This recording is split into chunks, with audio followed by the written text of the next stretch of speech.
बताया कि इसराइल ने क्या क्या जुल्म किए हैं और किस तरह से उनकी ज़मीनों पर नाजायज़ कब्जे किए हुए हैं, और कब्जा करने के बाद जो कब्जा छुड़ाना चाहते हैं उन्हीं को मार रहा है। वो इतने बच्चे और औरतें किसी जंग में नहीं मारे गए कि जो उसने 1 साल के अंदर इसराइल ने मार दिए बच्चे और औरतें। पूरा टेररिज्म जो है उसका जो आविष्कार किया है, आविष्कार टेररिज्म का करने वाला इसराइल है।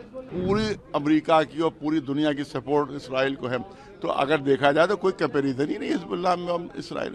उसके बाद वो अपने जाने दे रहे हैं, अपनी आज़ादी की लड़ाई लड़ रहे हैं।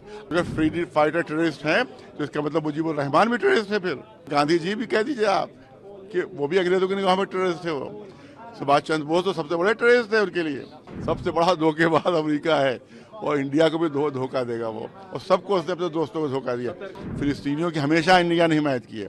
अरे हमारे पास अभी वीडियो मौजूद है अटल बिहारी जी का, अटल बिहारी जी का वीडियो मौजूद है। उन्होंने कहा कि आतंकवाद उसने हमला नाजायज़ किया है इसराइल ने, और फिलिस्तीनियों की ज़मीन पर नाजायज़ कब्जा किया, और इसराइल को ज़मीनें खाली करना होगी। बीजेपी के जो वो थे फाउंडर वो अटल बिहारी जी थे, तो अटल बिहारी जी की बात को बीजेपी कैसे भूली जा रही है, यही मैं समझ नहीं आ रहा है। देखिए यहाँ ईरान एम्बेसडर भी इसमें शरीक थे और फिलिस्तीन के एम्बेसडर भी इस जैसे में शरीक थे, और उन्होंने बताया कि इसराइल ने क्या क्या जुल्म किए हैं और किस तरह से उनकी ज़मीनों पर नाजायज़ कब्जे किए हुए हैं, और कब्जा करने के बाद जो कब्जा छुड़ाना चाहते हैं उन्हीं को मार रहा है, वो उन्हीं को ख़त्म कर रहा है।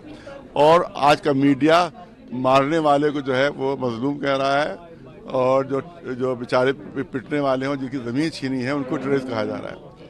आप देखिए 45,000 फिलिस्तीनियों को मार दिया, जिसमें मेजॉरिटी बच्चों और औरतों की थी, जिसमें 1-1 महीने के बच्चे थे, उनको मारा इसराइल ने। उसके बाद मीडिया जो है वो फिलिस्तीन मरने वालों को टेररिस्ट कह रहा है।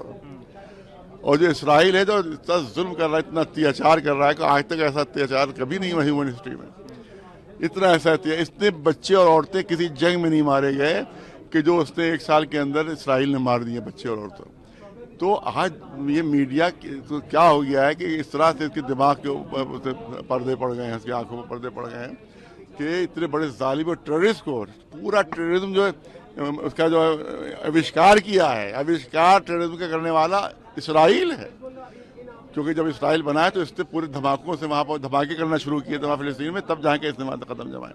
और पूरा ये बम कहाँ से मिले, बैंकर बस्टर बम जो है आप देखें तो हिजबुल्लाह के पास क्या है, कहीं से असलाह नहीं मिल रहा है, उसके होम मेड असले हैं उनके पास हैं, और पूरी अमेरिका की और पूरी दुनिया की सपोर्ट इसराइल को है। तो अगर देखा जाए तो कोई कंपेरिजन ही नहीं हिजबुल्लाह में इसराइल। उसके बाद वो अपने जाने दे रहे हैं, अपनी आज़ादी की लड़ाई लड़ रहे हैं। आज़ादी की लड़ाई लड़ रहे हैं हिजबुल्लाह वाले, आज़ादी की लड़ाई लड़ रहे हैं, अपनी फ्रीडम फाइटर। मैंने कहा तो अगर फ्रीडम फाइटर टेररिस्ट हैं तो इसका मतलब मुजीबुर रहमान भी टेररिस्ट है, फिर जिन्होंने पाकिस्तान से अपने को आज़ाद करवाया। फिर इसके बाद गांधी जी भी कह दीजिए आप कि वो भी अंग्रेजों की निगाह में टेररिस्ट थे। वो सुभाष चंद्र बोस तो सबसे बड़े टेररिस्ट थे उनके लिए। तो जो आप फ्रीडम फाइटर को टेररिस्ट कह रहे हैं, इससे बड़ी नाइंसाफी, इससे बड़ा अत्याचार और कुछ हो ही नहीं सकता। देखिए भारत सरकार बिल्कुल इस वक्त चुंगल में है, बिल्कुल अमेरिका इसराइल के, वो हिल नहीं पा रहे हैं यहाँ। लेकिन हम यही कह रहे हैं कि ये अमेरिका से बड़ा किसी का धोखाबाज कोई हो ही नहीं सकता। सबसे बड़ा धोखेबाज अमेरिका है, और इंडिया को भी धोखा देगा वो, और सबको उसने अपने दोस्तों को धोखा दिया। हाँ, बिल्कुल सतर्क रहने की जरूरत है। अमेरिका से बड़ा दगाबाज कोई नहीं है, उससे बड़ा मक्कार कोई नहीं है, और सबसे बड़ा धोखेबाज अमेरिका है। उससे बहुत बच के रहना चाहिए, हमेशा उससे धोखा दिया है।